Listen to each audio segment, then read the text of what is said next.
Hello दोस्तों, आपके अपने यूट्यूब चैनल यूपीएससी बुक में स्वागत है। मैं तरुण गुप्ता। आज यहाँ पर एमपीपीएससी प्रीलिम्स को ध्यान में रखते हुए टेस्ट सीरीज को लगा रहे हैं एमजीआईसीएस की, जिसमें हम आज के चैप्टर की बात किया तो मध्य प्रदेश में जनजातियों से संबंधित जो है यहाँ पर बात करेंगे, जो कि बहुत ही महत्वपूर्ण चैप्टर रहने वाला है। यूनिट 10 की यहाँ पर हम जो है बात कर रहे हैं। चलिए शुरुआत करेंगे आज के अपने पहले क्वेश्चन। राम सहाय पांडे मध्य प्रदेश के किस जिले से संबंधित है? तो राम सहाय पांडे की बात जारी है, किस जिले से संबंधित है मध्य प्रदेश के? तो जिला तो बाद में बात करेंगे, पहले हम इनके पुरस्कारों की बात की जाती है। तो 2022 में राम साहेब पांडे को पद्मश्री पुरस्कार से सम्मानित किया गया है। वहीं 1980 में बात की जाए तो नित्य शिरोमणि पुरस्कार भी जो है आपके मिला था। नित्य शिरोमणि पुरस्कार जो है राम साहेब पांडे को 1980 में दिया गया है। पद्मश्री पुरस्कार 2022 में दिया गया है। अब पूछ रहा है किस जिले से संबंधित है, तो आप कहेंगे सागर जिले से जो है संबंधित है। राम साहेब पांडे का निधन कब हुआ? तो 8 अप्रैल 2025 को राम साहेब पांडे जी का निधन हुआ है। अच्छा, ये किस चीज से संबंधित है? तो लोक नृतक के रूप में जाने जाते हैं। तो किसके? लोक नृतक के रूप में जो है आपके राम साहेब पांडे जो है जाने जाते हैं। तो यहाँ पर बी ऑप्शन आपका पहले क्वेश्चन में सही हो जाएगा। नेक्स्ट क्वेश्चन की बात करेंगे। मनसू ओझा ने 1942 के भारत छोड़ो आंदोलन के दौरान ब्रिटिश शासन के विरुद्ध क्रांतिकारी कार्रवाई कहां पर की थी? तो बात की जा रही है कि मनसू ओझा व्यक्ति थे और यह कौन थे? एक स्वतंत्रता सेनानी थे। 1942 में भारत छोड़ो आंदोलन के दौरान इन्होंने भाग लिया था और इनके द्वारा ब्रिटिश शासन के विरुद्ध कार्रवाई की गई थी। लेकिन कहां पर की गई थी? आप कहेंगे बैतूल जिले में की गई थी। कहां पर? बैतूल जिले में मध्य प्रदेश में की गई थी। और मनसू ओझा की गिरफ्तारी बात की जाए, गिरफ्तारी कहां पर की गई थी? तो गिरफ्तारी का जैसे ही नाम आ जाए तो आप कहेंगे नवंबर 1942 में अंग्रेजों के द्वारा इनकी जो है गिरफ्तारी की गई थी। साथ में इनको कारावास जो है नरसिंहपुर जेल में कारावास में डाला गया था। नरसिंहपुर जो कारावास जेल है वहां पर इनकी जो है कारावास में इनको रखा गया था 1944 तक। ध्यान रखिएगा। और इनकी मृत्यु जो है मनसूर ओझा की 28 अगस्त 1981 को बैतूल जिले में ही हो गई थी। तो ध्यान रखना है आपका, मनसूर ओझा ने भारत छोड़ो आंदोलन की जो कार्रवाई है बैतूल जिले से ब्रिटिश शासन के विरुद्ध की थी और बैतूल में ही इनकी जो है मृत्यु भी हो गई थी। नेक्स्ट क्वेश्चन आता है, कोमागोंड एवं रामूगोंड किस आंदोलन से जुड़े हुए हैं? तो कोमागोंड और जो आपके रामूगोंड है किस आंदोलन से जुड़े हुए हैं? आप कहेंगे सिवनी टुरिया जंगल सत्याग्रह से जुड़े हुए हैं। सिवनी टुरिया जंगल सत्याग्रह की बात की जाए तो 1930 के दशक में हुआ था ब्रिटिश वन कानूनों के विरुद्ध। तो 1930 के दशक में ब्रिटिश वन जो कानून थे, ब्रिटिश वन कानून थे, उसके विरुद्ध में ये लोगों ने जो है आपका आंदोलन छेड़ा था। और बंजारी दल के गंजन सिंह कोरकू की इन्होंने नेतृत्व में किया था। ये भी आप थोड़ा सा ध्यान रखिएगा। वहीं रामू और मकड़ू कोंड भी पुलिस की बर्बरता के कारण भी शहीद हो गए थे। तो कोमागोंड और रामूगोंड सिवनी टुरिया जंगल सत्याग्रह से जो है संबंधित है। नेक्स्ट क्वेश्चन आता है, बलेश्वर दयाल जिन्हें भीलों के गांधी कहा जाता है किस जिले से संबंधित है? बलेश्वर दयाल भीलों के गांधी मतलब कि एक समाज सुधारक के रूप में भी जाना जाता है, आदिवासी नेता के रूप में जाना जाता है, समाज सुधारक के रूप में भी जाना जाता है, साथ में आदिवासी नेता के रूप में भी जो है जाना जाता है और भीलों का गांधी भी कहा जाता है। और ये झाबुआ जिले से जो है संबंधित है। झाबुआ जिले से जो है संबंधित है। 10 मार्च 1905 को इनका जन्म हुआ था। 26 दिसंबर 1998 को इनकी मृत्यु हुई थी। ध्यान रखिएगा, ठीक है। नेक्स्ट क्वेश्चन की बात करेंगे, जनजातीय स्वतंत्रता सेनानियों का उनके क्षेत्रों से मिलान की जाए। एक तरफ स्वतंत्रता सेनानी है, दूसरी तरफ क्षेत्र है। कौन सा आपका स्वतंत्रता सेनानी किस क्षेत्र से संबंधित है? तो जैसे बात की जाए परसू भाई जाटव, परसू भाई जाटव जो है आपके अलीराजपुर जिले के गोंगल गांव से संबंधित है। वहीं बात की जाए गल्ला सिंह की, तो गल्ला सिंह आपके शहडोल के सुहागपुर क्षेत्र से संबंधित हैं। राजा भाव सिंह की बात की जाए तो होशंगाबाद के पचमढ़ी से संबंधित हैं। और सुभान सिंह मंडलोई की बात की जाए यहाँ पर आप कहेंगे खरगोन के टांडा ब्लॉक से संबंधित है। ऑप्शन जो है यहाँ पर ए वाला आपका यहाँ पर जो है करेक्ट रहेगा। ध्यान रखिएगा। नेक्स्ट क्वेश्चन आता है, किस भारतीय कलाकार को सितंबर 2025 में उज्बेकिस्तान के कोकांड अंतर्राष्ट्रीय हस्तशिल्प उत्सव में master of the best craft पुरस्कार जो है मिला हुआ है? सितंबर 2025 में दिया गया है। एक भारतीय कलाकार हैं जिनको master of the best craft के पुरस्कार, और इनका नाम है मोहम्मद बिलाल खत्री। क्या नाम है? ए ऑप्शन सही है, मोहम्मद बिलाल खत्री इनका नाम है। सर्वश्रेष्ठ शिल्प उस्ताद के रूप में इनको पुरस्कार जो है दिया गया है। अब पूछा जाए किस जिले से संबंधित है, तो मध्य प्रदेश के धार जिले से इनका जो है संबंध, धार जिले से जो है संबंधित है। पूछा जाए किस शिल्प में इनको जो है जाना जाता है, तो आप कहेंगे बाघ प्रिंट के रूप में इनको जाना जाता है, बाघ प्रिंट के रूप में इनको जो है जाना जाता है। चलिए नेक्स्ट क्वेश्चन की बात करेंगे। टंटैया मामा बलिदान दिवस कब मनाया जाता है, तो टंटैया मामा बलिदान दिवस की बात की जा रही है, कब मनाया जाता है, 4 दिसंबर को मनाया जाता है। 4 दिसंबर को आदिवासी नायक है टंटैया मामा भील, जिनको आपके बलिदान दिवस के रूप में मनाया जाता है, ध्यान रखिएगा। नेक्स्ट क्वेश्चन आता है, मध्य प्रदेश के पहले जनजातीय मुख्यमंत्री कौन है, तो पूछ रहा है कि मध्य प्रदेश के पहले जनजातीय मुख्यमंत्री की बात की जा रही है, नरेश चंद्र सिंह है। कौन है, नरेश चंद्र सिंह है। मध्य प्रदेश की पूछा जाए कौन सी नंबर के मुख्यमंत्री हैं, आप कहेंगे 6वें नंबर के मुख्यमंत्री हैं। कौन से 6वें नंबर के मुख्यमंत्री हैं, नरेश चंद्र सिंह। इनका कार्यकाल पूछा जाए कभी एग्जाम में आ जाए, फैक्ट वाला क्वेश्चन है, तो 13 मार्च 1969 से लेके 25 मार्च 1969 तक जो है इनका कार्यकाल रहा था। 13 मार्च 1969 से 25 मार्च 1969। तो ये मुख्यमंत्री के रूप में 6वें मुख्यमंत्री के रूप में इन्होंने कार्य जो है किया हुआ था। नेक्स्ट क्वेश्चन आता है कि निम्नलिखित में से कौन सा असंगत है, मतलब कि इनमें से गलत कौन सा, इसकी बात कर रहा है। जैसे बात की जाए असगरी बाई की ध्रुपद गायिका संबंधित, करेक्ट है। तीजन बाई पांडवानी गायिका संबंधित, ये भी करेक्ट है। अर्जुन सिंह धुर्वे परधोनी नर्तक, ये भी सही है। सूरजबाई खांडे की बात की जाए, ये बेंगल चित्रकार नहीं है, ये भरथरी लोक गायिका है। कौन है, ये भरथरी भरथरी जो है लोक गायिका है, ये आपकी चित्रकार नहीं है, ध्यान रखिएगा। तो यहाँ पर डी ऑप्शन आपका जो है गलत था। निम्नलिखित में से किसे पद्म पुरस्कार प्राप्त नहीं हुआ है पूछ रहा है, तो दुर्गाबाई ब्याम को मिला है, भूरी बाई को मिल चुका है, जोधैया बाई को मिल चुका है। लहरी बाई की बात की जाए, जिन्हें बाजरा रानी के रूप में जाना जाता है, लहरी बाई को बात की जाए बाजरा रानी के रूप में इनको जो है जाना जाता है इन्हें, लेकिन अभी तक पद्म पुरस्कार सम्मानित नहीं किया गया है। तो ध्यान रखिएगा, दुर्गाबाई आपकी, भूरीबाई और जोधैया बाई को आपका जो है पद्म पुरस्कार जो है मिल चुका है। ठीक है, चलिए नेक्स्ट क्वेश्चन की बात करेंगे। इंदिरा गांधी राष्ट्रीय जनजातीय विश्वविद्यालय की स्थापना कब और कहां पर की गई, तो पूछ रहा है कि इंदिरा गांधी राष्ट्रीय जनजातीय विश्वविद्यालय की स्थापना 2008 में की गई थी। तो कहां पर, 2008 में की गई थी। कहां पर की गई, तो आप कहेंगे अमरकंटक में की गई है। ऑप्शन जो है हमारा ए वाला सही होगा, 2008 में अमरकंटक में जो है की गई है। नेक्स्ट होता है बत्तोबाई। बत्तोबाई किस कला के रूप से जुड़ी है, तो बत्तोबाई किस कला के रूप से जुड़ी हुई हैं, आप कहेंगे बत्तोबाई जो है पहले तो कहां से संबंधित है, ये क्वेश्चन आ जाए तो आप कहेंगे ग्वालियर से संबंधित है। अब पूछा जाए कि किस क्षेत्र से या किस शिल्प कला से जुड़ी हुई हैं, तब आप कहेंगे गुड़िया शिल्प कला से जुड़ी हुई है। कौन सी, बत्तोबाई गुड़िया शिल्प कला से जुड़ी हुई है, ग्वालियर क्षेत्र से जो है संबंधित है। नेक्स्ट बात की जाए आदिवासी शोध संचार केंद्र कब और कहां पर स्थापित हुआ था, तो आदिवासी शोध संचार केंद्र की बात की जा रही है, 1994 में स्थापित हुआ था। कहां स्थापित हुआ था, तब आप कहेंगे झाबुआ में स्थापित हुआ था। बी ऑप्शन आपका करेक्ट हो जाएगा। 1994 में भारत का पहला जनजातीय संचार केंद्र आपका झाबुआ में स्थापित जो है किया गया था।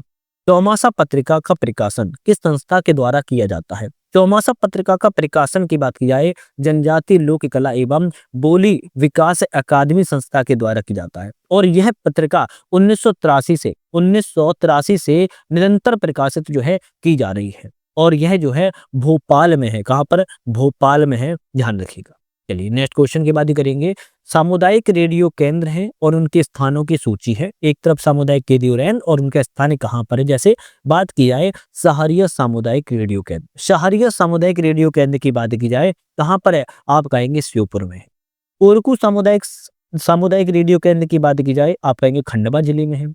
भारिया सामुदायिक रेडियो केंद्र की बात की जाए आप कहेंगे छिंदवाड़ा में है, और भीली सामुदायिक रेडियो केंद्र की बात की जाए तब आप कहेंगे अलीराजपुर में है।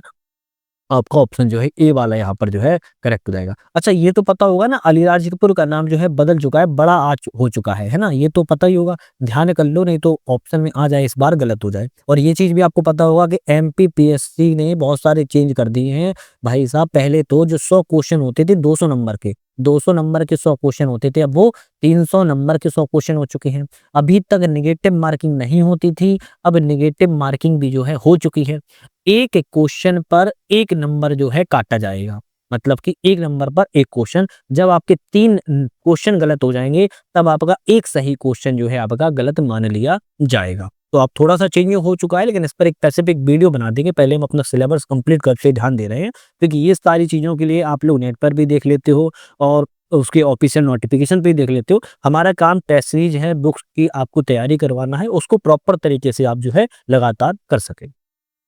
क्वेश्चन की बात करें, संग्रहालय है उनका स्थान है, जैसे आदिवृत्त मध्य प्रदेश जनजातीय लोक कला राज्य संग्रहालय कहाँ पर है, तब आप कहेंगे खजुराहो में है। रानी दुर्गावती संग्रहालय की बात की जाए आप कहेंगे जबलपुर में है। इंदिरा गांधी राष्ट्रीय मानव संग्रहालय की बात की जाए आप कहेंगे भोपाल में है। और बादल भोई जनजातीय संग्रहालय की बात की जाए तो आप कहेंगे छिंदवाड़ा में है। ऑप्शन आपका ए ऑप्शन यहाँ पर जो है करेक्ट हो जाता है। नेक्स्ट क्वेश्चन आता है, 1857 के विद्रोह के दौरान ब्रिटिशों के खिलाफ गुरिल्ला युद्ध करने के वाले नर्मदाचल के शिवाजी किसे कहा जाता है। गुरिल्ला युद्ध के लिए मराठा के शिवाजी को जाना जाता था, लेकिन मध्य प्रदेश के आदिवासियों में आपकी नर्मदाचल के शिवाजी के तौर पर गुरिल्ला के लिए किसको जाना जाता है आ जाए, आप कहेंगे राजा भभूत सिंह को जाना जाता है। किसको? राजा भभूत सिंह को जो है जाना जाता है। नर्मदाचल के शिवाजी के रूप में इनको जो है जाना जाता है। नेक्स्ट आता है कि आनंद श्याम, बैकंठ डिंडोरी, रमबाई, धनैया किस पारंपरिक कला के रूप से जुड़े हुए हैं, तो आप कहेंगे गौड़ चित्रकला के रूप में जो है जुड़े हुए हैं। गौड़ चित्रकला के रूप में जो है जुड़े हुए हैं, ध्यान रखिएगा। मई 2025 में आदि शिल्प ग्राम महोत्सव कहाँ पर आयोजित किया गया। मई 2025 में आदि शिल्प ग्राम महोत्सव की बात की जा रही है, रविंद्र भवन भोपाल में जो है आपका आयोजित किया गया था। रविंद्र भवन भोपाल में आयोजित जो है किया गया था। राजा शंकर सहाय एवं रघुनाथ सहाय स्वतंत्रता सेनानी संग्रहालय जबलपुर का वर्चुअल उद्घाटन प्रधानमंत्री नरेंद्र मोदी जी के द्वारा कब किया गया था, तो ऑप्शन रहेगा 15 नवंबर 2024 को किया गया था। 15 नवंबर 2024 को वर्चुअल रूप से किया गया था मध्य प्रदेश के, ध्यान रखिएगा, जबलपुर में। और 2 आदिवासी स्वतंत्रता सेनानी के द्वारा किया गया था। मध्य प्रदेश की सर्वाधिक जनसंख्या वाली जनजातियों का अवरोही क्रम क्या है, तो अवरोही क्रम पूछ रहा है कि कौन सा यहाँ पर जो है आपके अवरोही क्रम है, तो आपको हम एक बार लिख देते हैं। जैसे सबसे पहले आ जाएगा भील, भील के बाद क्या हो जाएगा गोंड, गोंड के बाद बात की जाए तो कोल, कोल के बाद बात की जाए तो कोरकू, और कोरकू के बाद अगर बात की जाए तो सहरिया। ये आपकी 5 ऐसी जनजाति हैं जो पहले नंबर, दूसरे नंबर, तीसरे नंबर, चौथे नंबर, 5वें नंबर पर जो है आपकी आती हैं जनसंख्या के मामले पे। तो इनको ध्यान रखो, भील, गोंड, कोल, कोरकू और सहारिया। नेक्स्ट आता है कि भील जनजाति मध्य प्रदेश के किस क्षेत्र में सर्वाधिक पाई जाती है। हालांकि अच्छा आपको बताना भूल गया हूँ कि यूनिट 10 की परीक्षा धाम की, यूनिट 10 की परीक्षा धाम की बुक जो आती है आपकी, पूरी बुक को हम लगा रहे हैं टाइप के लिए, पूरी बुक को लगा रहे हैं। चैनल पर जाके आप चाहे जाके देख सकते हो, झूठ नहीं बोल रहे हैं ना, देख ले रहे। भील जनजाति मध्य प्रदेश के किस क्षेत्र में सर्वाधिक पाई जाती है, आप कहेंगे पश्चिमी मध्य प्रदेश, जो आपका वेस्ट वाला मध्य प्रदेश वाला क्षेत्र है, जहां पर धार, झाबुआ, बड़वानी, खरगोन, अलीराजपुर वाले क्षेत्र हैं, वहां पर भील जनजाति सबसे ज्यादा जो है पाई जाती है। कौन सी जनजाति मध्य प्रदेश के उत्तरी क्षेत्र में पाई जाती है, उत्तरी क्षेत्र में बात की जा रही है, तब आप कहेंगे सहरिया जनजाति। शिवपुरी, गुना, मुरैना है ना, ग्वालियर क्षेत्र में आपकी सहरिया जनजाति जो है पाई जाती है। कौन सा जनजाति समूह मध्य प्रदेश के दक्षिणी क्षेत्र में पाया जाता है। अब साउथ वाले क्षेत्र में पूछ रहा है कौन सा पाया जाता है, तब आप कहेंगे साउथ वाले क्षेत्र में आपका भारिया, कोरकू और प्रधान, ये आपकी जो 3 जनजातियां हैं मध्य प्रदेश में दक्षिणी वाले क्षेत्र में जो है पाई जाती है। अगर एक तरीके से थोड़ा सा ध्यान किया जाए, जो गोंड, कोल और बेंगा लिखा है, गोंड, कोल, बेंगा लिखा है, ये मध्य प्रदेश के पूर्वी क्षेत्र में पाई जाती है, ध्यान रखिएगा। भील, भिलाला, कोरकू लिखा है, ये आपके ज्यादातर पश्चिमी क्षेत्र में पाई जाती है, ध्यान रखना है। सहरिया, कोल और गोंड जो लिखा है, सहरिया, कोल और गोंड जो लिखा हुआ है, ये आपकी अलग अलग पाई जाती हैं, लेकिन इनमें से अगर ओनली सहरिया की बात किया है तो आपके उत्तरी क्षेत्र में पाई जाती हैं, जैसे हमने अभी नेक्स्ट क्वेश्चन, प्रीवियस क्वेश्चन में बात की थी। और भारिया, कोरकू, प्रधान की बात किया है, ये आपके दक्षिणी क्षेत्र में जो है पाई जाती है। मध्य प्रदेश का कौन सा क्षेत्र बेगा बाहुल्य क्षेत्र के अंतर्गत आता है। बेगा जनजाति के क्षेत्र के तौर पर किसको जाना जाता है, पूर्वी क्षेत्र को जाना जाता है। देखो मैंने बताया ना, पूर्वी क्षेत्र में बेगा जनजाति, तो बेगा जनजाति के लिए पूर्वी क्षेत्र को सबसे ज्यादा जो है जाना जाता है। अब वहीं अगर उत्तरी क्षेत्र में बात की जाए तो उत्तरी क्षेत्र में आप भी जानते हो कौन सी, सहरिया जनजाति के लिए जाना जाता है। वहीं दक्षिणी क्षेत्र में बात की जाए तो कोरकू सबसे ज्यादा देखने को आपको मिलती है। वहीं पश्चिमी क्षेत्र में बात की जाए आपको भील जनजाति सबसे ज्यादा देखने को मिलती है। ठीक है, चलिए बात करेंगे मध्य प्रदेश के किस क्षेत्र में सर्वाधिक प्रतिशत जनजाति जनसंख्या निवास करती है।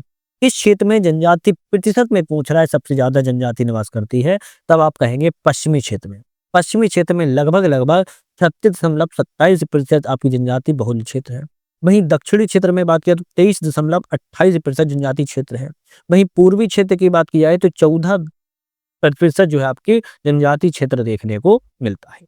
नेक्स्ट आता है, मध्य प्रदेश के किस जिले में सर्वाधिक प्रतिशत जनजाति जनसंख्या निवास करती है।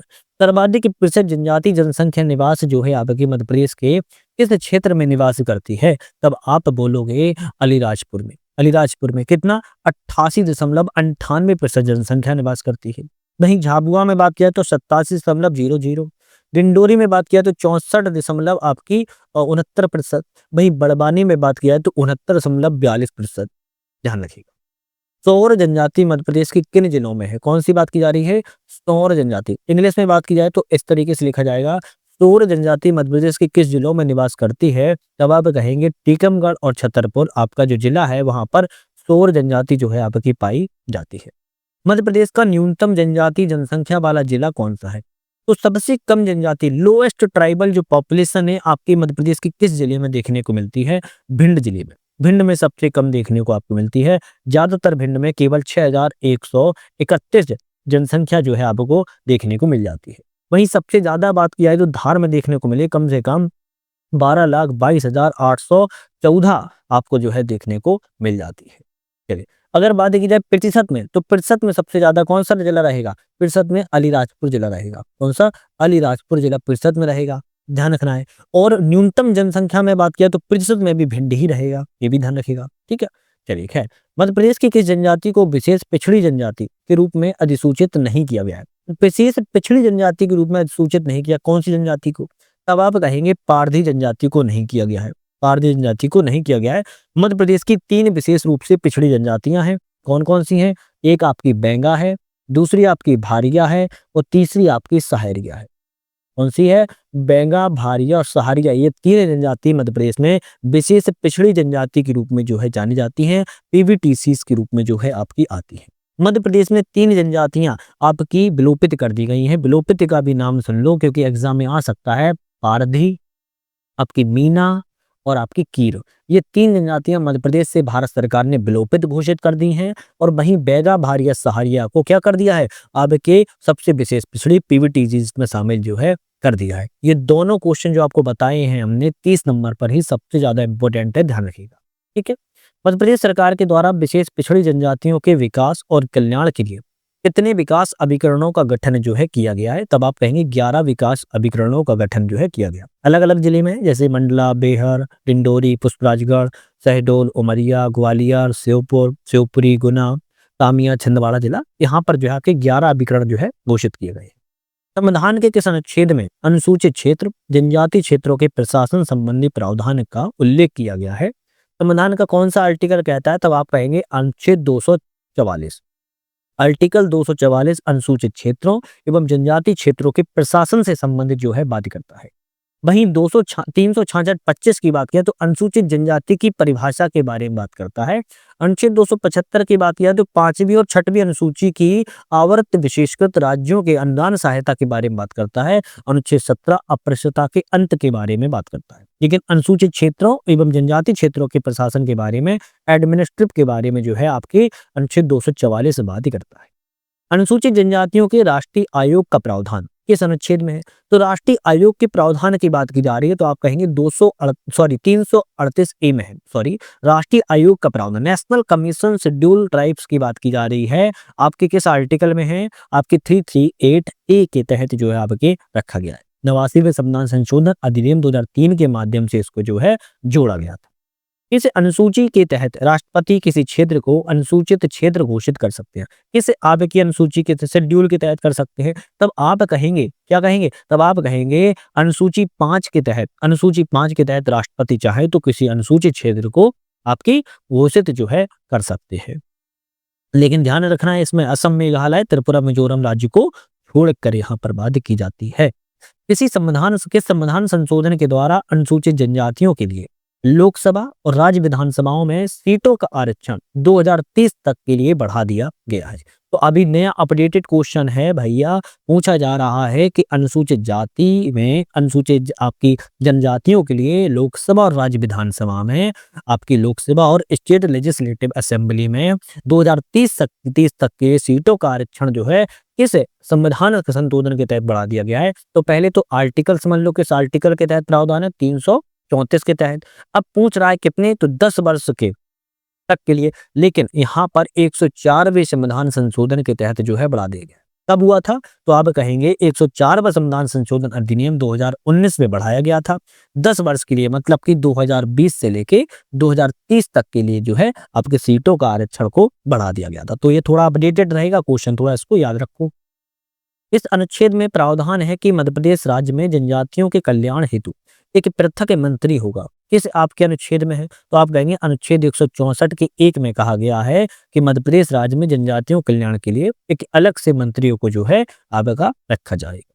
नेक्स्ट क्वेश्चन की बात करेंगे, सूची 1 और सूची 2 है, यहाँ पर बात की जा रही है, कौन सा ऑप्शन सही है, चलिए बात करेंगे। अनुच्छेद 371 किसके बारे में, नागालैंड के राज्य के बारे में, ठीक है भैया। दूसरा अनुच्छेद 371 बी आप कहेंगे असम राज्य के बारे में है। 371 सी मणिपुर राज्य के बारे में है। 371 एफ की बात करें तो सिक्किम राज्य के बारे में। ए ऑप्शन रहेगा क्योंकि सभी ऑप्शन यहाँ पर जो है करेक्ट है।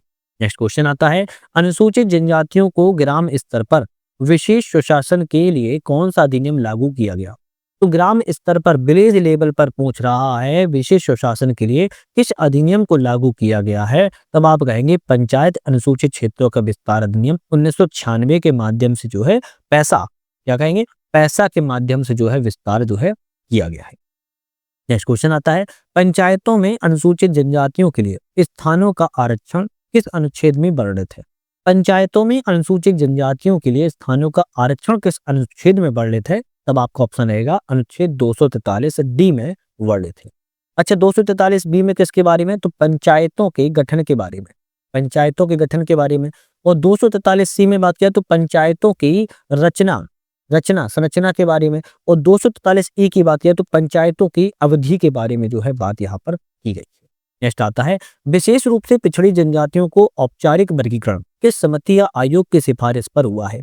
तो किस समिति आयोग की सिफारिश पर, डेवर आयोग समिति सिफारिश की पर हुआ है। 1973 में आदिम जनजाति समूह पीटीजी इसको शामिल किया गया था, लेकिन इसका 2006 में नाम बदलकर विशेष रूप से कमजोर आपकी जनजाति समूह मतलब कि पीवीटीजी जो है कर दिया गया है। और डेवर आयोग समिति की सिफारिश पर 1973 में किया गया था। नेक्स्ट क्वेश्चन आता है, मध्य प्रदेश का कौन सा जिला सुपारी शिल्प कला के लिए प्रसिद्ध है। तो कौन सा जिला है, आप कहेंगे रीवा जिला है सुपारी शिल्प कला के लिए प्रसिद्ध, सुपारी शिल्प कला के लिए प्रसिद्ध है। निम्नलिखित कथनों पर विचार कीजिए, सही उत्तर का चयन कीजिए। चलिए विचार कर लेते हैं। विचार करना है, पेपियर माचे शिल्प कला का संबंध जबलपुर जिले से है। तो पेपर माचे के जिला का संबंध की बात किया है तो मध्य प्रदेश के जबलपुर से नहीं है, फिर कहां से है, आप कहेंगे उज्जैन शहर में प्रचलित है, उज्जैन शहर में प्रचलित है। पेपियर माचे शिल्पकला में कागज की लुगदी को गोंद के साथ मिलाकर कलाकृति सजावटी वस्तु बनाई जाती है। हाँ बिल्कुल ठीक है, केवल दूसरा सही है, पहला ऑप्शन यहाँ गलत था। कौन सी चित्रकला निवाड़ क्षेत्र से संबंधित नहीं है, 3 है, 1 नहीं है, कौन सी नहीं है, जरोती निवाड़ क्षेत्र से संबंधित है, तगल्या भी है, एरत भी है। तिलंगा की बात किया है तो निवाड़ क्षेत्र से संबंधित जो है नहीं है, निवाड़ क्षेत्र से आपकी तिलंगा जो है संबंधित नहीं है, ध्यान रखना है। तिलंगा का संबंध की बात किया तो बघेलखंड क्षेत्र से है, कहां पर है, बघेलखंड क्षेत्र से है, संबंधित है। असुमलित का चयन कीजिए, एक तरफ चित्रकला है, दूसरी तरफ क्षेत्र है, तो कौन सी चित्रकला के क्षेत्र से संबंधित नहीं है। जैसे बात की जाए छठी चित्र बघेलखंड क्षेत्र से संबंधित, करेक्ट है। ओहेबर बघेलखंड क्षेत्र से संबंधित, ये भी ठीक है। स्तवनावही आपकी मालवा क्षेत्र से संबंधित, ये भी ठीक है। सुरेती की बात किया तो मालवा क्षेत्र संबंधित नहीं, ये आपकी बुंदेलखंड क्षेत्र से संबंधित है। कौन से, बुंदेलखंड क्षेत्र से सुरेती संबंधित है, डी ऑप्शन आपका यहाँ पर गलत था। नेक्स्ट आता है, कौन सा लोक नृत्य मालवा अंचल से संबंधित नहीं है।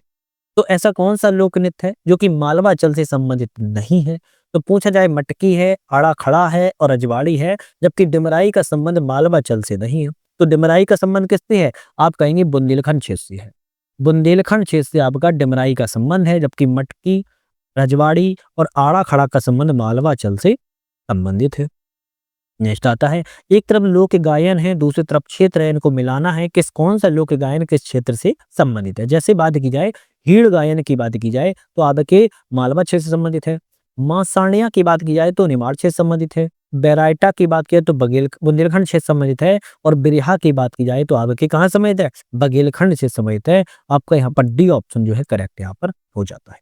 नेक्स्ट क्वेश्चन की बात करेंगे, बघेलखंड क्षेत्र में विवाह के अवसर पर महिलाओं के द्वारा किया जाने वाला लोकनाट्य जिंदबा को स्थानीय स्तर पर किस नाम से जाना जाता है। तो जिंदबा को स्थानीय स्तर पर बघेलखंड क्षेत्र में किस नाम से जाना जाता है पूछ रहा है, तब आप कहेंगे बहिलोल के नाम से जाना जाता है। किस नाम से, बहिलोल के नाम से, या दूसरा भी नाम है इसका गौरैया के नाम से जो है जाना जाता है। तो ये दोनों नाम थोड़ा सा याद कर लो। नेक्स्ट आता है, कौन सा लोक गायन आत्मा की अमरता और शरीर की नश्वरता के प्रतीक के रूप में प्रसिद्ध है। आत्मा की अमरता और शरीर की नश्वरता के रूप में कौन सा लोक गायन प्रसिद्ध है, तब आप कहेंगे माशाणिया गीत जो है प्रसिद्ध है। माशाणिया गीत जो है प्रसिद्ध है, निमाड़ क्षेत्र का प्रमुख लोक गायन है। और इन अन्य नाम जो है काया खोज के रूप में भी इसको जो है जाना जाता है। हालांकि बहुत सारे अलग अलग नाम होते हैं, लेकिन जो प्रमुख नाम जो एग्जाम में आ सकते हैं उन्हीं की बात करते हैं।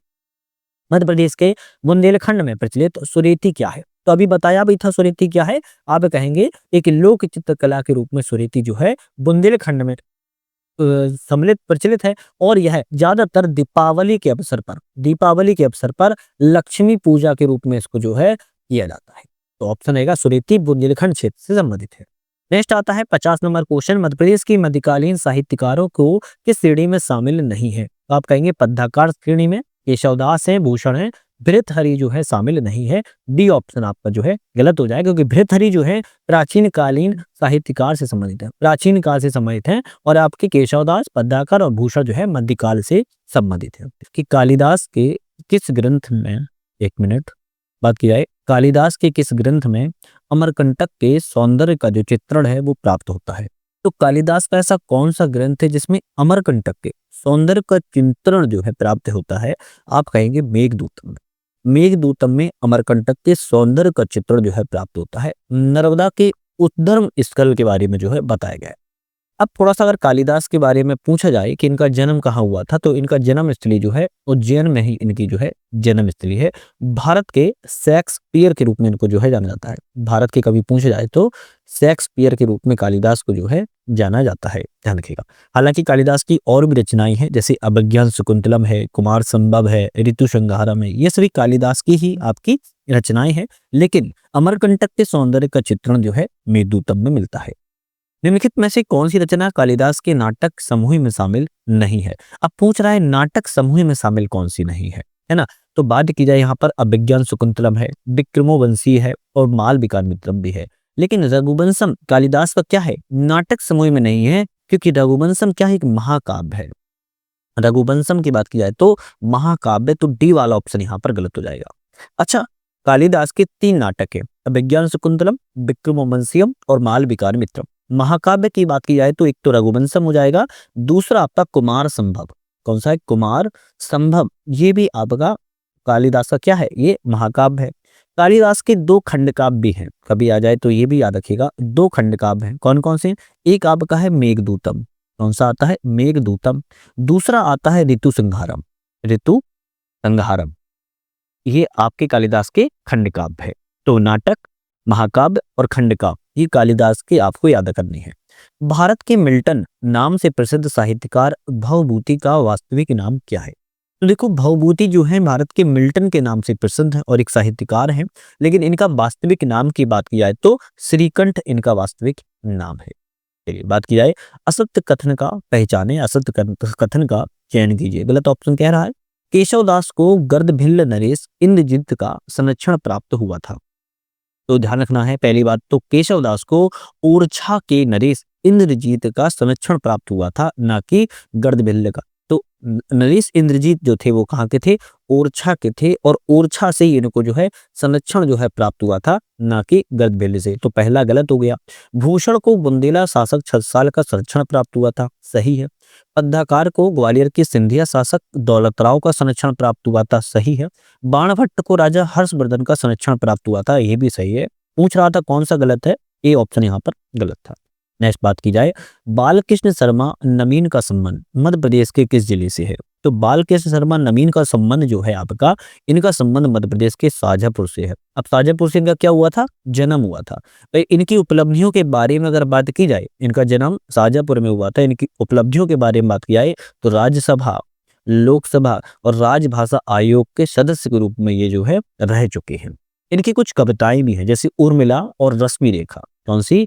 उर्मिला एवं रश्मि रेखा नाम से इनकी जो है कुछ कविताएं भी हैं, जिनको थोड़ा सा आप ध्यान रखिएगा। बात की जाए, एक तरफ कवि लेखक है और एक तरफ रचनाएं हैं। कौन सा कवि लेखक किस रचना से संबंधित है? जैसे बात की जाए शरद जोशी। शरद जोशी का जैसे ही नाम आए कान खड़े कर लो, क्योंकि अंधों का हाथी की इनकी रचना है। बाल कवि बैरागी की बात आ जाए तो आप कहेंगे सारा देश हमारा, इनकी रचना है। अमृतलाल बेगड़ की बात आ जाए तो सौंदर्य की देवी नर्मदा, तीरे तीरे नर्मदा। और गजानन माधव मुक्ति बोध की बात किया है तो चांद का मुंह टेढ़ा इनकी कविता है। सी ऑप्शन आपका यहाँ पर जो है करेक्ट हो जाएगा। कौन सी रचना हरिशंकर परसाई की नहीं है? तो इनमें से 3 है जबकि एक नहीं है। कौन सी नहीं है? तो रानी नागफनी की कहानी हरिशंकर परसाई की कविता है। तट की खोज भी आपकी हरिशंकर परसाई की रचना है। सदाचार का ताबीज भी है। लेकिन उन्मादिनी की बात की जाए, उन्मादिनी की बात की जाए सुभद्रा कुमारी चौहान की रचना है। किसकी? सुभद्रा कुमारी चौहान की यह जो है आपकी रचना है, ना कि हरिशंकर परसाई की। तो डी ऑप्शन यहाँ पर गलत था। भारतीय आत्मा के नाम से प्रसिद्ध माखनलाल चतुर्वेदी को किस वर्ष साहित्य अकादमी पुरस्कार से सम्मानित जो है किया गया है? तो आप कहेंगे इनको 1955 में। कब किया गया था? 1955 में भारतीय आत्मा के नाम से प्रसिद्ध हैं माखनलाल चतुर्वेदी। इनको 1955 में साहित्य अकादमी पुरस्कार जो है प्रदान जो है किया गया था। तो आपका बी ऑप्शन यहाँ पर करेक्ट है। बात की जाए, गीत फरोश एवं चकित है दुख किस कवि की रचना है? गीत फरोश एवं चकित है दुख की बात की जाए किस प्रमुख कवि की रचना है? तब आप कहेंगे भवानी प्रसाद मिश्रा की। भवानी प्रसाद मिश्रा जी की जो है आपकी यहाँ पर रचना है, ध्यान रखिएगा।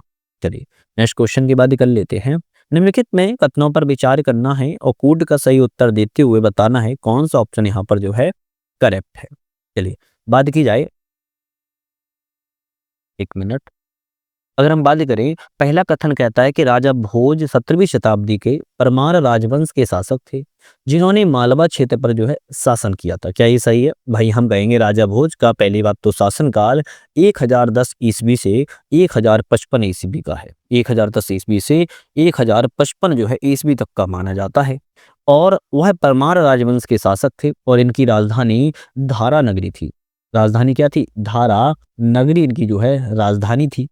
इन्होंने मध्य भारत के मालवा क्षेत्र पर जो है शासन किया था। तो एक ऑप्शन यहाँ पर गलत हो जाता है। दूसरा है, राजा भोज की प्रमुख कृतियों में सरस्वती कंठाभरण एवं रांगण सूत्रधार जो है शामिल है। हाँ बिल्कुल बात ठीक है। तो दूसरा ऑप्शन सही है। तो हम कहेंगे केवल 2 सही है, पहला ऑप्शन यहाँ पर गलत था। निम्नलिखित में से कौन भगवान बिरसा मुंडा स्वरोजगार योजना संचालित करता है? भगवान बिरसा मुंडा स्वरोजगार योजना कौन संचालित करता है? तब आप कहेंगे मध्य प्रदेश आदिवासी वित्त एवं विकास निगम भोपाल के द्वारा आपकी इस योजना को जो है संचालित की जाता है। और इसकी शुरुआत जो है 6 सितंबर 2021 से जो है की जा रही है। और इसमें क्या होता है कि अनुसूचित जनजाति वर्ग के जितने भी बेरोजगार युवा हैं, चाहे पुरुष हो या महिला हो, दोनों लोगों को स्वरोजगार को बढ़ावा देने के लिए प्रदान किया जाता है। नेक्स्ट आता है, विमुक्त घुमक्कड़ अर्ध घुमक्कड़ जनजाति कल्याण विभाग की स्थापना कब की गई? तो विमुक्त घुमक्कड़ अर्ध घुमक्कड़ जनजाति कल्याण विभाग की स्थापना 22 जून 2011 को की गई थी। 22 जून 2011 को इसकी जो है स्थापना की गई थी। भोपाल में इसका जो है हेडक्वार्टर स्थापित है। मध्य प्रदेश के न्यूनतम अनुसूचित जनजाति जनसंख्या 2011 वाले जिलों का सही क्रम का चुनाव कीजिए। तो सबसे पहले इसमें क्या आएगा? भिंड आएगा, जो कि 3 ऑप्शन में है। तो दूसरा वाला तो गलत हो गया। अब 3 ऑप्शन है। अब दूसरा भिंड के बाद क्या आएगा? दतिया आ जाएगा। तो भाई ये भी आपका 3 ऑप्शन में, तो इसमें भी थोड़ा कंफ्यूजन है। फिर आपके बाद मुरैना आएगा। तो भाई तीसरा वाले में मंदसौर है, तो ये तो गलत हो गया। अब मुरैना 2 पे आ गया। फिर चौथे नंबर पर क्या आएगा? मंदसौर आएगा। तो ए ऑप्शन आपका करेक्ट है। अब भिंड में बात की जाए, यहाँ पर भिंड में बात की जाए तो 6131 है। ठीक है। फिर आगे की बात की जाए किस वहाँ पर? दतिया में। तो दतिया में जैसी बात की जाए तो 15,061 है। उसके बाद बात की जाए तो मुरैना में आपका 17,000 30 हैं और उसके बाद बात की जाए तो मंदसौर में, और मंदसौर की बात की जाए तो 33,090 यहाँ पर जो है अनुसूचित जनजाति की जनसंख्या निवास करती है। तो सबसे कम जो है आपकी भिंड में जनसंख्या निवास करती है, ध्यान रखिएगा। भारत में गौंड जनजाति के द्वारा कौन सी भाषा बोली जाती है? तो गौंड जनजाति भारत में गोंडी, दौरली, भटारी एवं हलवी, भाई चारों ही भाषा बोलती है, तो ऑप्शन डी हो जाएगा, क्योंकि चारों भाषा जो है गौंड जनजाति के द्वारा जो है बोली जाती है। नेक्स्ट क्वेश्चन आता है, नेक्स्ट क्वेश्चन की बात करेंगे, चिथौड़ा प्रथा किस जनजाति में प्रचलित है? भाई चिथौड़ा प्रथा की बात की जा रही है, कोरकू जनजाति में प्रचलित है। बहुत छोटा क्वेश्चन है, कोरकू जनजाति में चिथौड़ा प्रथा जो है प्रचलित है। विमुक्त घुमंतु और अर्ध घुमंतु जनजाति की लड़कियों के लिए एक कन्या साक्षरता प्रोत्साहन योजना के अंतर्गत कक्षा 11 में पहली बार प्रवेश लेने पर कितनी प्रोत्साहन राशि को प्रदान किया जाता है? इसकी शुरुआत सबसे पहले समझो कब की गई थी, 2013-14 से इसकी शुरुआत को जो है किया गया था। और इसमें कक्षा 11 में पहली बार जब प्रवेश करती हैं आपकी विमुक्त घुमंतु अर्ध घुमंतु की जनजातियों की लड़कियां, तब उनको पहली बार 3,000 रुपए की जो है प्रोत्साहन राशि प्रदान जो है की जाती है। तो डी ऑप्शन करेक्ट है। निम्नलिखित में से कौन सा कथन यहाँ पर सही नहीं है? गलत कौन सा है पूछ रहा है, चलिए बात करेंगे। मुख्यमंत्री कन्या साक्षरता प्रोत्साहन योजना की शुरुआत 2006 में की गई, करेक्ट है। सूरज धारा अन्नपूर्णा योजना की शुरुआत 2000 में की गई, ये भी सही है। मुख्यमंत्री दुधारू पशु प्रदाय योजना की शुरुआत 2022 में, नहीं 2022 में नहीं की गई, इसकी शुरुआत 2023 में की गई थी, मतलब सी ऑप्शन गलत था। दीनदयाल चलित अस्पताल योजना की शुरुआत 2006 में की गई, ये भी आपका ऑप्शन करेक्ट है। तो आपको ध्यान रखना है, आपका ए, बी और डी करेक्ट था, सी गलत था, जो कि हमने स्पष्टीकरण कर दिया है। नेक्स्ट क्वेश्चन आता है, कन्या प्रकाशन मध्य प्रदेश में किस विभाग संगठन की एक पहल है? तो वन्या प्रकाशन मध्य प्रदेश में किस विभाग संगठन की पहल है? तब आप कहेंगे मध्य प्रदेश आदिवासी कल्याण विभाग की जो है पहल है, और यह 1980 में स्थापित जो है किया गया था, सी ऑप्शन करेक्ट है। मध्य प्रदेश में अनुसूचित जनजातियों की संख्या 46 से घटकर अब कितनी बच चुकी है? 43। कब हुई है? तो क्या पूछ रहा है कि मध्य प्रदेश में जितनी भी अनुसूचित जनजातियां हैं उनकी पूछ रहा है कि जो जनजातियों की संख्या 46 थी वह घटकर अब 43 बच चुकी है, लेकिन कब की गई है? ऑप्शन रहेगा 8 जनवरी 2003 को की गई थी, 8 जनवरी 2003 को। अब 3 जनजातियां कौन सी घटा दी गई हैं? तो 3 की आपको वैसे हमने पिछली वीडियो में बताया भी था, आपकी एक तो कीर, दूसरी मीणा, तीसरी आपकी पारधी। ये 3 आपकी जो जनजातियां हैं उनको यहाँ पर क्या कर दिया गया है? उनको यहाँ पर जो है अनुसूचित जनजातियों की से हटा दिया गया है। इसलिए अब जो है 8 जनवरी 2003 से केवल 43 जनजातियों की संख्या मध्य प्रदेश में बची है। विश्व में सबसे पहले कपड़ा बनाने वाली जनजाति कौन सी है? तो विश्व में सबसे पहले जो पनिका जनजाति है, कपड़ा बनाने की जनजाति के रूप में जानी जाती है, मध्य प्रदेश के पूर्वी भाग में पाई जाती है। खैरवाड़ जनजाति की पंचायत का मुखिया को क्या कहते हैं? तो महतो मांझी कहते हैं, ये ऑप्शन करेक्ट सही है। प्रीवियस ईयर में अगर क्वेश्चन देखोगे तो आ चुका है, ग्वालियर, शिवपुरी, कैमूर पहाड़ी के आसपास जो है देखने को मिलता है। खैरवाड़ जनजाति की जो पंचायत का मुखिया होता है उसको महतो मांझी कहते हैं, और यह जनजाति जो है कत्था बनाने के लिए जो है सबसे ज्यादा प्रसिद्ध है। कुरुख किस जनजाति की प्रमुख भाषा है? तो कुरुख की बात की जाए उराव जनजाति की एक प्रमुख भाषा है। मध्य प्रदेश के पूर्वी भाग मतलब मंडला डिंडोरी वाले क्षेत्रों में यह निवास करती है, ध्यान रखिएगा। तो उराव जो है कुरुख जनजाति की प्रमुख भाषा के रूप में जानी जाती है। पातालकोट के भारिया जनजाति को जंगलियों का जंगली किस वर्ष की जनगणना में कहा गया? जंगलियों का जंगली कहा गया है पातालकोट के भारिया जनजाति को, किस वर्ष की जनजाति में कहा, जनसंख्या में कहा गया है? 1981 की जो जनजाति की जनसंख्या हुई थी उसमें कहा गया था, ध्यान रखिएगा। और यहाँ की जो भाषा है कौन सी है? भरनोटी है, ये भी याद रखो, भरनोटी यहाँ की भाषा है। कौन सा कथन टंटैया मामा आर्थिक कल्याण योजना के बारे में सही है? अब भैया बहुत बड़ा क्वेश्चन भी और छोटा भी है, क्योंकि दोनों क्वेश्चन आपको अगर याद रहेंगे चारों में से तब बता पाओगे। टंटैया मामा आर्थिक कल्याण योजना के लिए कौन सा ऑप्शन सही है? इस योजना के लिए अधिकतम जो ऋण राशि है कम से कम 10,000 रुपए और अधिकतम 1 लाख रुपए प्राप्त होती है, ये तो भाई सही है। आवेदक को योजना का लाभ लेने के लिए साक्षर होना अनिवार्य है? भाई साक्षर होना अनिवार्य नहीं, इसमें शिक्षा का बंधन तो है ही नहीं, साक्षर होना और नहीं होना तो है ही नहीं इसमें, तो दूसरा ऑप्शन गलत है। योजना के लिए आवेदक की 18 से 55 वर्ष की आयु होनी चाहिए, बिल्कुल ठीक बात है। आवेदन करने के लिए आवेदक के पास आधार कार्ड, पैन कार्ड, आय प्रमाण पत्र, जाति प्रमाण पत्र, मूल निवास प्रमाण पत्र, फोटो, बैंक पासबुक होना आवश्यक है, बिल्कुल करेक्ट है। तो 1, 3 और 4 ए वाला ऑप्शन रहेगा सही, क्योंकि दूसरा ऑप्शन यहाँ पर जो है गलत है। नेक्स्ट आता है कि प्रतिभा योजना के अंतर्गत अभ्यर्थी के माता पिता या फिर अभिभावक की वार्षिक आय की सीमा क्या रखी गई है? तब आप कहेंगे उच्च जनसंख्या वृद्धि दर, सॉरी आपकी यहाँ पर क्या बोल रहा है? बोल रहा है कि माता-पिता बाप की वार्षिक आय क्या रखी है? हाँ, सॉरी। यहाँ पर 6 लाख रुपए जो है से कम रखी गई है। 6 लाख रुपए से जो है कम रखी गई है, ध्यान रखिएगा। और यह प्रतिभा योजना के नाम से जानी जाती है। जनजाति कार्य विभाग के अंतर्गत कार्य करती है और 2016 से इसका जो है प्रारंभ जो है किया गया है। इसका उद्देश्य है कि जितने भी एसटी वर्ग के प्रतिभाशाली विद्यार्थी हैं, उनको उच्च शिक्षा के लिए प्रोत्साहन के रूप में राशि प्रदान की जाए। भारत में विशेष रूप से कमजोर जनजाति समूह, जिनको पीवीटीज कहते हैं, इनकी पहचान के लिए कौन सा मानदंड शामिल नहीं है? तो इन चारों में से कौन सा मानदंड नहीं है? कृषि पूर्व तकनीक का स्तर है, साक्षरता का निम्न स्तर भी है, आर्थिक पिछड़ापन भी है, उच्च जनसंख्या वृद्धि दर, इसका कोई ऐसा मानदंड शामिल जो है नहीं किया गया है। नेक्स्ट क्वेश्चन आता है, सहरिया जनजाति अपने सम्मानजनक स्वभाव के कारण कभी कभी कौन सी उपाधि धारण करती है? सम्मानजनक स्वभाव के कारण एक उपाधि धारण करती है, उस उपाधि को कहते हैं खुटिया पटेल। क्या कहते हैं? खुटिया पटेल आपकी उपाधि धारण करती है। धरती आबा जनजाति ग्राम उत्कर्ष अभियान कब शुरू किया गया? तो धरती आबा जनजाति ग्राम अभियान की शुरुआत की बात की जाए 2 अक्टूबर 2024 को, 2 अक्टूबर 2024 को इसकी शुरुआत जो है धरती आबा ग्राम उत्कर्ष अभियान की शुरुआत जो है की गई थी।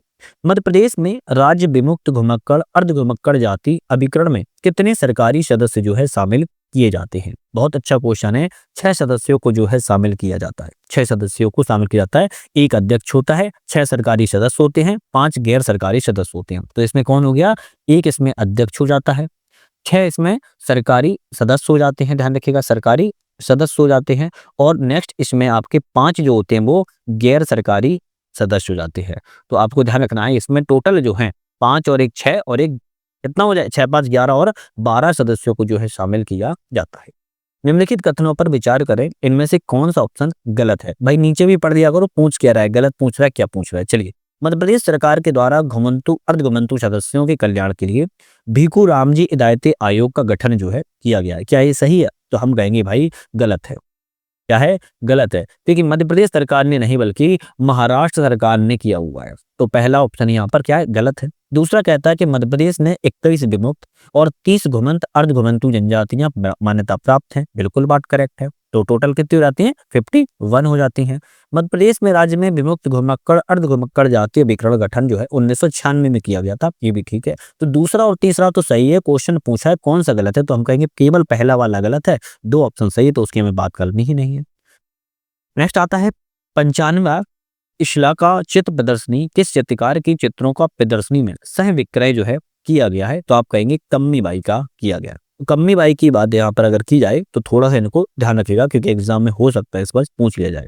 निम्नलिखित में से कौन सा कथन असत्य है, गलत कौन सा इसमें से कथन है? तो बात की जाए राम साहेब पांडे का जन्म 1942 के सागर जिले में हुआ था। बिल्कुल करेक्ट बात है।